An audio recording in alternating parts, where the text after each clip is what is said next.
Good morning po sa ating lahat at sa inyong lahat na mga nanonood sa ating mga video. Yan, unang-una po ay nagpapasalamat po tayo sa ating 283 subscriber. Yan. 283 subscriber at sa lahat ng ating mga viewers na tagapanood. At syempre bago ang lahat mga kaibigan ay ito po ay yung ating pag-uusapan ay napaka lungkot, di ba? O napaka importante para sa ating mga bayaning OFW. At syempre, bago natin umpisan to, yung ating pag-uusapan, ay huwag niyo po sanang kalimutan suportahan yung TikTok account ni Sir Arnel Ignacio. Ito po ay mayroon po siyang 711,000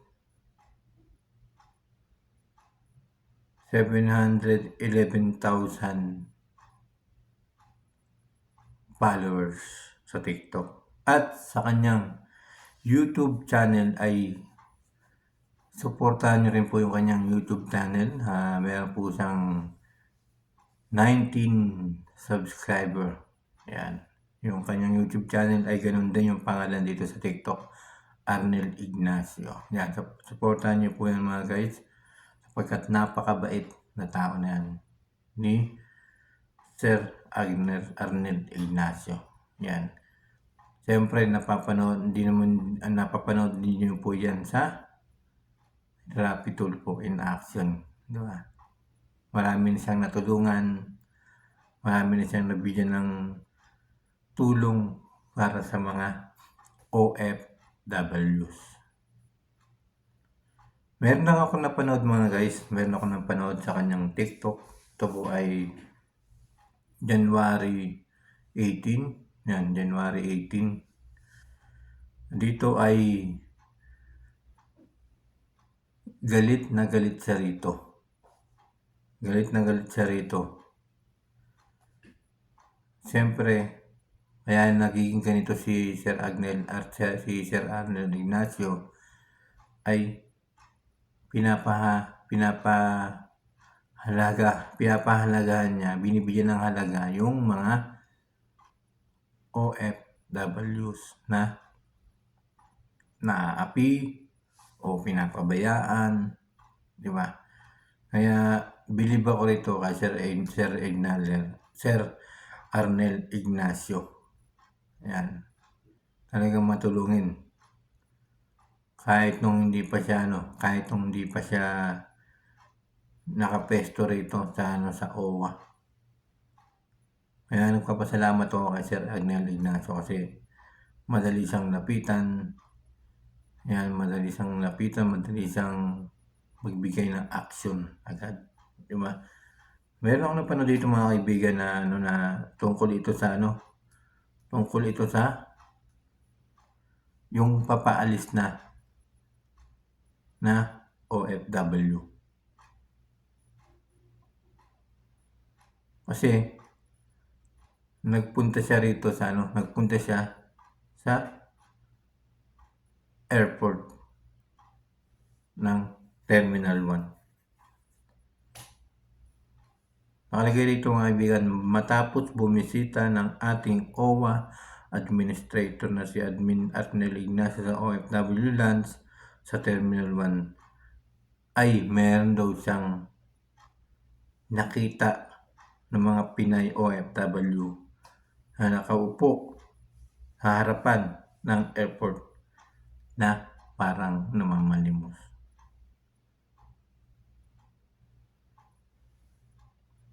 Dito mga kaibigan ay nakakalungkot naman talaga yung ganyang pangyayari. Nakakalungkot talaga yung ganyang pangyayari kasi biruin mo ang sabi rito, hinatid ng, kunyari lagyan natin na ngayong araw, February 1. Ngayong araw, February 1, hinatid ng hapon. Tapos pala, ang alis, February 2, alas 7 ng umaga. Di ba? Sobrang tagal nun. Sobrang tagal. Yung flight nila, February 2 na ng alas 7 ng umaga. Hinatid sila February 1 ng hapon. No? Sino ba yung hindi dun? Sino ba yung hindi magalit sa mga ganun ng mga ginagawa? Pagkatapos ay iniwan pa. Yeah? Iniwan na doon basta ng kanilang mga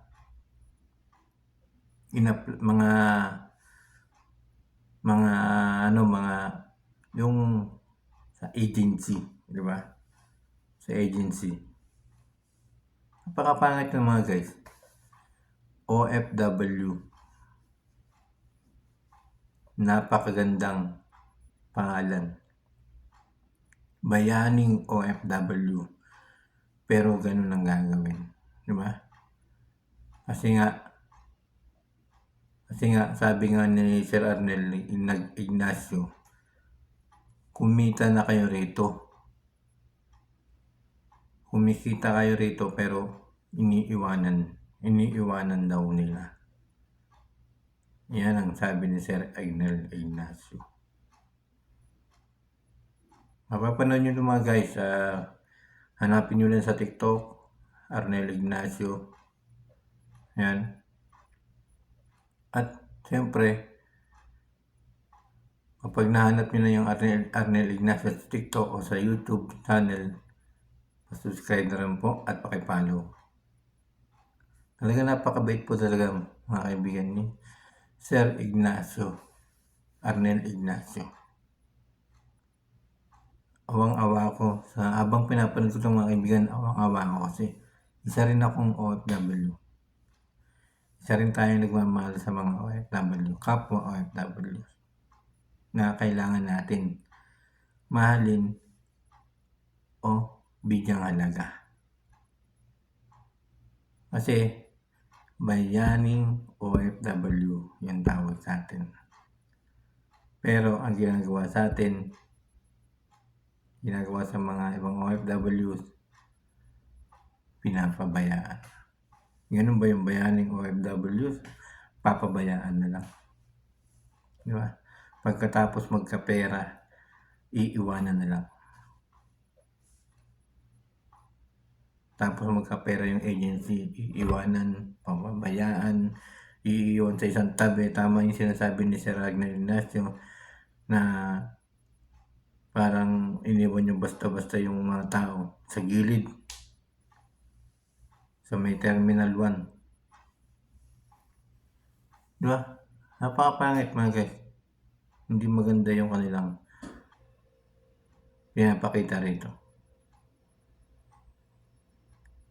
At sabi rin dito mga guys, natuklasan ni Admin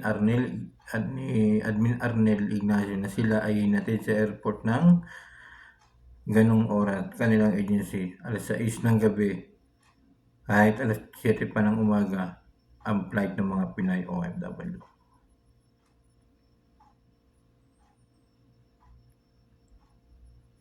Alas 7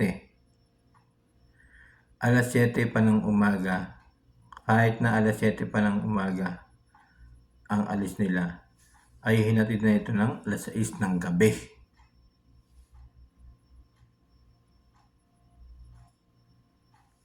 Yung binigay ko kanina ng oras ay example lang po yun. Pero yung pinaka dito ay alas 6 ng gabi. Bigyan nyo, alas 7 ng umaga pa yung alis. Tapos ihatid alas 6 ng gabi. Ay, ilang oras sila? Parang kasi yung oras ng biyahe rito papuntang Saudi Arabia, mga kaibigan, ay 10 hours. 10. Di ba? 10 hours yung dating ng rito. Manila to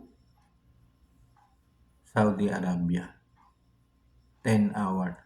Depende na lang kung merong connecting flight or na-delay.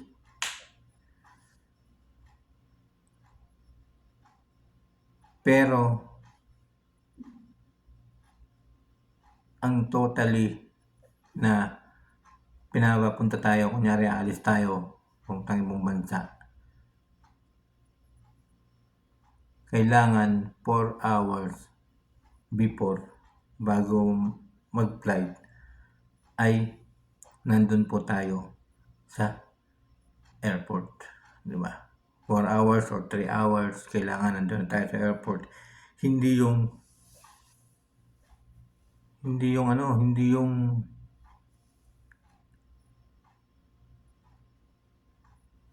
14 hours, di ba? Kasi nakalagay dito, alas 6 ng gabi, tapos alas 7 ng umaga. Parang 13 hour, di ba? 12 hour yung paghihintay. Napapangit, di ba? Di maganda. Tapos wala pa silang pera. Pera nila daw 1,500. Saan sila kakain? Saan sila matutulog? Di ba? Kasi hindi naman tayo papasukin doon sa loob ng airport kapag hindi pa natin flight. Doon pa tayo sa labas maghihintay nun. Diba, napakapangit mga kaibigan. Hindi maganda. Masyadong pinapabayaan nila yung mga OFW.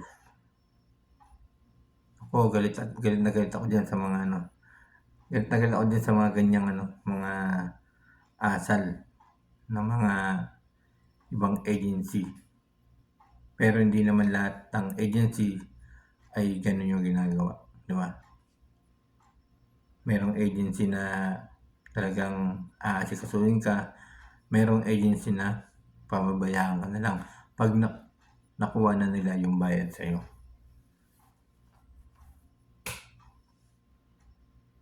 Kawawa, di ba? Hindi maganda yung ginagawa. Hirap niyan, mga kaibigan. Dito talaga ay galit na galit talaga si Sir Arnel Ignacio sa ginawa ng agency nito. Sa ginawa nila sa mga OFWs.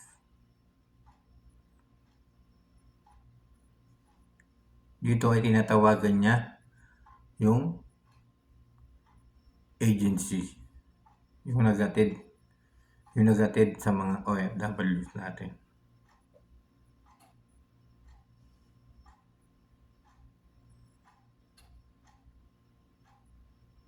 Nakakalungkutan talaga mga guys.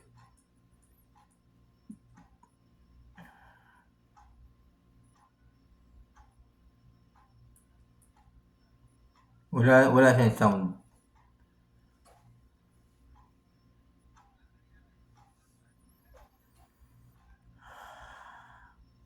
Hanggang kailan kaya gagantuhin yung mga OFWs na sinasabi nilang bayaning OFWs? Tapos, sabi rito ni Sir Arnel Ignacio, papapuntahin pa nila sa Saudi Arabia. Doon pa nga lang sa Pilipinas, dyan di na nila maasikaso. Di ba? Kaya maraming nadidisgrasya.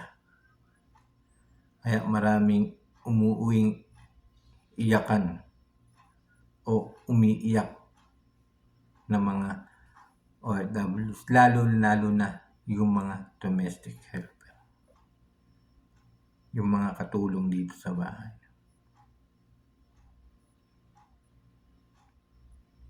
Kawawa sila. Nakakalungkot yung mga ganitong pangyayari. Nakakalungkot.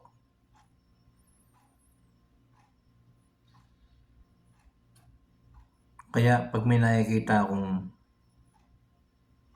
ganito yung mga nangyayari sa kanila, kaya 'pag may nakita akong mga OFWs na ganito yung mga nangyayari, nalulungkot ako at agad ko silang kinakausap. Minsan may lumalapit sa'tin, naranasan ko na yan, tumulong ako sa isang OFWs.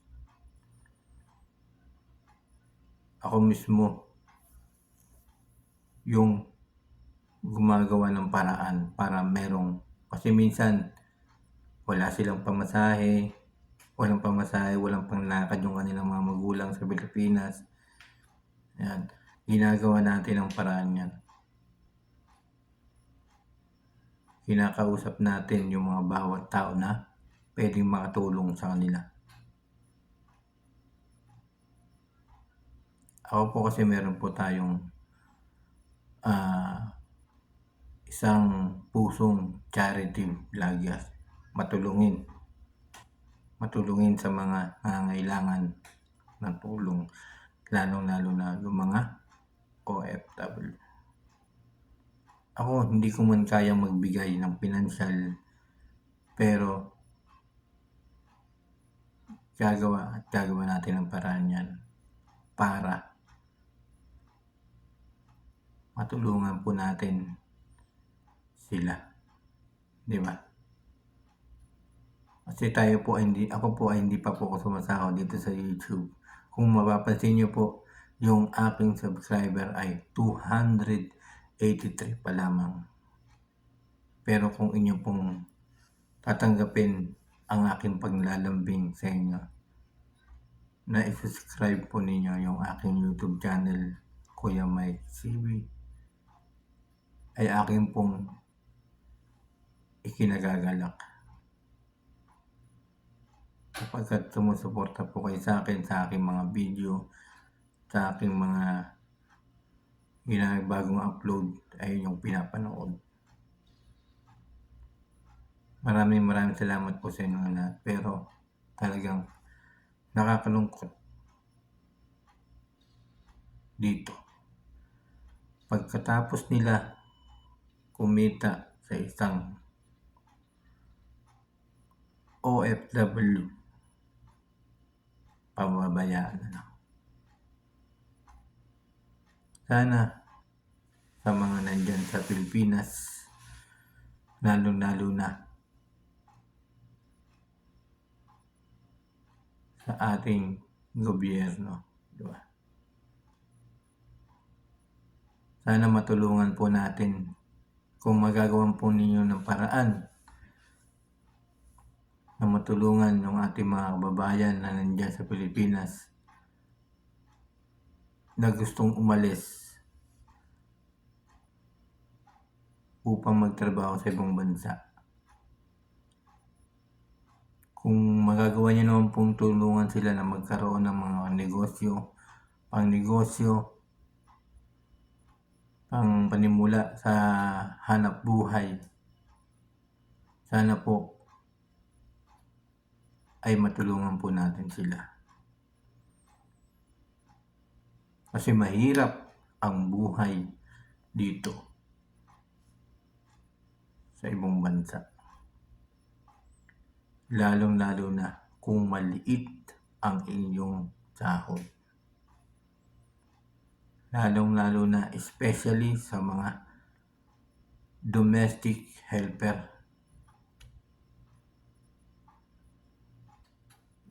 kadama, DH, especially po, pinaka-special kasi napakadelikado kanilang buhay. Kaya maraming umuwi, imbis na buhay, uuwi nang wala ng buhay. Kasi nga, pinabayaan na.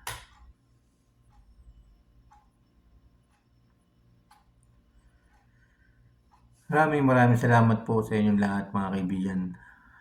Kakalungkot lang yung mga pangyayari ngayon. Kasi patuloy na ganito ang mga pangyayari.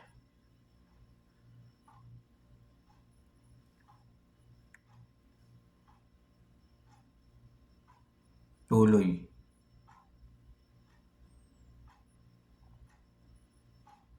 Sana wag na lang magsalita na hindi naman ginagawa, 'di ba? Wag na lang magsalita kung hindi naman ginagawa. Ang ibig sabihin nun mga kaibigan,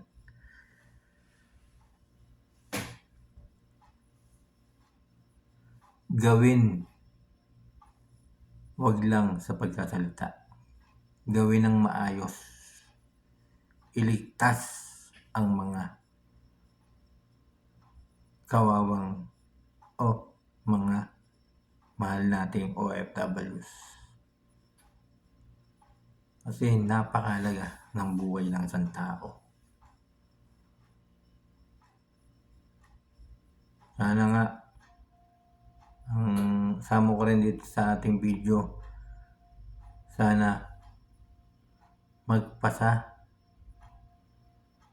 sila dyan sa Pilipinas ng tanggalin ang limit sa pag-apply sa trabaho.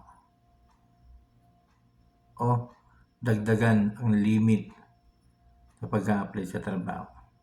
Kasi meron ngayon nag-apply hanggang 40 years old lang. Kasi kadalasan ng mga umaalis na pumunta ng ibang bansa ay yung mga hindi na tinatanggap sa mga pabrika sapagkat 40 years old lang ang limit. Minsan nga 35 to 40 years old lang ang limit. Sana magpasa yung mga nandyan sa Pilipinas na mga nakaupo sa Kongreso na ipasa yung madagdagan yung limit sa pag-apply sa age, yung age ng isang tao. Kaya marami nag-iibang bansa nagsasapalaran kasi napaka-liit ng limit na binibigay para makapagtrabaho sa mga pabrika. At mabigyan ng hanap buhay, panimulang pangkabuhayan yung mga gustong mag-ibang bansa na pwede naman maghanap buhay yan sa Pilipinas. Tulungan natin sila. Ito po ay binibigay ko itong suggestment o mga advice mga kaibigan at maraming salamat po sa inyong lahat. Hanggang dito na lang po yung ating video. Huwag niyo po sanang kalimutan i-subscribe po nyo ang YouTube channel ni Sir Arnel Ignacio. Pangalan niya po yan sa kanyang YouTube channel, Arnel Ignacio. At syempre, huwag niyo rin po sanang kalimutan i-follow yung kanyang TikTok account, Arnel Ignacio, na merong 700,000 followers. 711,000 followers. Maraming salamat po sa inyo lahat. At syempre, mga kaibigan, kung nagustuhan niyo po yung video na to, yan, i-share niyo po ito sa inyong mga kaibigan, mga gusto mag-apply sa ibang bansa para malaman nila kung ano yung mga kanilang mga gagawin. Yan, maraming salamat po sa inyo lahat. At sa mga gusto pong mag-subscribe ng ating channel, YouTube channel, sana po ay subscribe niyo po yung aking Kuya Mike CB. Yan, mag-iwan po kayo ng komento. At kapag ay ang aking inaasam ay sana ma-monetize tayo o kaya ma-reach natin yung 1,000 subscriber sa ating YouTube channel, Kuya Mike TV, para mas marami pa tayong matulungan. Maraming salamat po sa inyo lahat, and thank you so much everyone.